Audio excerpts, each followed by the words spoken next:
skin care လောကထဲမှာရေဓာတ်ဖြစ်ရနဲ့အဆိုဓာတ်ထိန်းတာကိုအတူတူပဲလို့ထင်နေကြတဲ့လူတွေများပါတယ်တကယ်ကကြတော့မတူပါဘူးအလုံးလုံးတဲ့ပုံစံလည်းမတူဘူးအလွယ်မှတ်ထားခြင်းနဲ့ဆိုရင်တော့ရေကိုဖြည့်မလားရေပြန်မထွက်အောင်ပိတ်မလားဆိုပြီးတော့အလွယ်မှတ်လို့ရပါတယ်ဒီနေ့ဒီအကြောင်းလေးကိုတော့ရှင်းပြပေးပါမယ်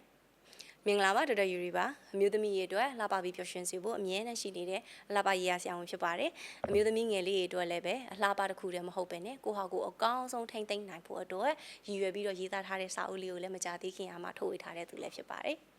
ရေဓာတ်ဖြည့်တာကြောင့်တော့ဒီ hydration လို့ခေါ်ရဲပေါ့နော်အဓိကကရေပြားထဲကို cells တွေထဲကိုရေပဲတိုက်ရိုက်ထည့်လိုက်တာပေါ့နော် technology လေးတွေတော့သုံးရတာပေါ့နော်ရေပြားထဲကိုရောက်အောင်ကြတော့ဒါပေမဲ့လွယ်နီးမှတ်တဲ့ချိန်ကျဆိုရင်ကြတော့ရေပြားထဲကိုရေတိုက်ရိုက်ထည့်တယ်လို့သုံးလို့ရတယ်အဟာလေးရှိနေလို့လည်းတော့ဖူးဖူးဖောင်းဖောင်းလေးဖြစ်နေတယ်ပြည့်ပြည့်လေးနဲ့လင်းနေရဆိုတဲ့ခံစားချက်လေးတစ်ခုကိုရတာဖြစ်ပါတယ်ရေဓာတ်မပြည့်တဲ့မျက်နှာက dark skin ဖြစ်မယ်မွန်ချောက်ချောက်လေးနဲ့ဖြစ်နေမယ်ပြီးတော့ကို wrinkles တွေအရေးကြောင်းတွေများနေမယ်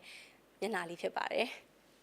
အဆိုဓာတ်ထိန်းတာကြောင့်တို့ moisturizing လုပ်ပေးတယ်လို့သုံးတယ်ပေါ့နော်အဓိကကကြတော့ရေငွေ့မပြန်သွားအောင်အပေါ်ကနေပြီးတော့စီးတစ်ခုအနေနဲ့ပိတ်ထားပေးတာကိုပြောတာဖြစ်ပါတယ်အရေပြား barrier လေးပြန်ပြီးတော့ကောင်းလာအောင်ပိတ်ထားတဲ့သဘောပေါ့မြင်ရလွယ်အောင်ကကြတော့တို့ထမင်းချက်ပြီးရဲ့အချိန်ကြာရင်ဆိုရင်ထမင်းလေးချက်ထားရဲဆိုရင်ထမင်းပေါင်းအုံးလေးနဲ့တို့ပိတ်ထားတယ်လေအဲ့တော့ဒီအပေါ်ကအဖုံးလေးကိုမပိတ်ထားဘူးဒီတိုင်းပဲအကြာကြီးဖွင့်သွားပြီးပြီဆိုရင်ကြာလာတဲ့အချိန်ကြာတော့ထမင်းဂျိုးလေးကဒီအပေါ်ဆုံးအရန်လေးကကြတော့မာပြီးတော့တောင့်ပြီးတော့ခဲပြီးတော့စားလို့မကောင်းတော့ဘူးပေါ့ဆိုတော့ဒီလိုမျိုးပုံစံမျိုးပဲ moisturizing လုပ်တယ်ဆိုတာကလည်းတို့ဒီအရေပြားတွေထဲကနေပြီးတော့ဒီရေဓာတ်တွေအကုန်လုံးကိုထွက်သွားတာကိုမထွက်ဖို့တို့ကပိတ်ထားတဲ့ skin barrier ကိုပြန်ပြီးတော့ကောင်းအောင်ပေါ့နော်စီးလုပ်ပေးထားတဲ့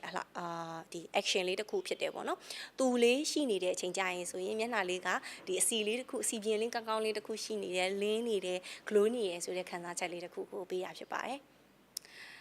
ပတ်ဝန်းကျင်ကရေဓာတ်တွေအကုန်လုံးကိုဆွဲတာကကြောင့်တို့ဒီ hydration ဖြစ်တာအဆိုဓာတ်ကိုယူတယ်ပေါ့နော်နောက်ဟာတို့က hydrator လို့ပဲလဲသုံးတာဖြစ်တယ်ဗမာတွေ့ရလဲဆိုတော့ဒီ aloe vera တို့ glycerin ဆိုအဲ့ဒီဒီမှာအဓိကတွေ့ရတာဖြစ်တယ်ပေါ့နော်များသောအားဖြင့်သူတို့တွေကကြောင့် toner တို့ serum တို့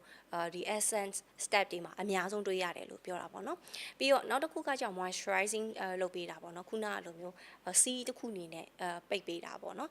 သူ့ရဲ့အလုပ်လုပ်ပုံကကြောင့်အထဲကနေပြီးအပြင်ကိုမထွက်အောင်ပဲမြင်ဘာဖြစ်လို့ဆိုခန္ဓာကိုယ်ထဲမှာကရေတွေအကုန်လုံးကတောက်ထားတွေရောဗာတွေရောဒီအကုန်လုံးက perspiration ဖြစ်နေအောင်ဆိုတော့ဒါလေးနဲ့စီးလုပ်ပေးထားတာကြတော့သူကဒီလိုပုံစံလုပ်ပေးတယ်ဘယ်လိုမျိုးတွေမှာတွေ့ရလဲဆိုတော့ဟိုးပါ oil တို့ ceramides တို့ဒီတချို့ oil လေးတွေမှာပါတယ်ပေါ့နော်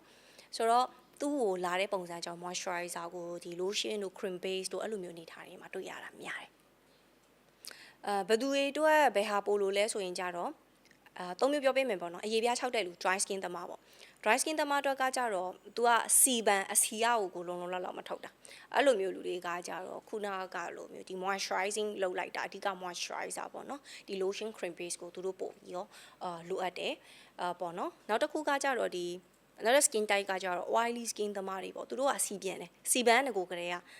ရှိပြီးသားသူတို့ကို moisturizing လုပ်ပေးပြီးသားပေါ့နော် natural moisturizing လုပ်ပေးပြီးသားဖြစ်တယ်ပေါ့အဲ့တော့သူတို့တွေကကြတော့ hydration ကိုပဲလိုအပ်တာ hydrator တွေကိုပဲလိုအပ်တာအဲ့တော့ခုနကလိုမျိုးပေါ့နော်ဒီပတ်ဝန်းကျင်ကဆွဲတဲ့ဟာတို့ hyaluronic acid တို့ glycerin aloe vera အဲ့လိုမျိုးပုံစံတွေကိုအဓိကသူတို့ကလိုတာဖြစ်ပါတယ်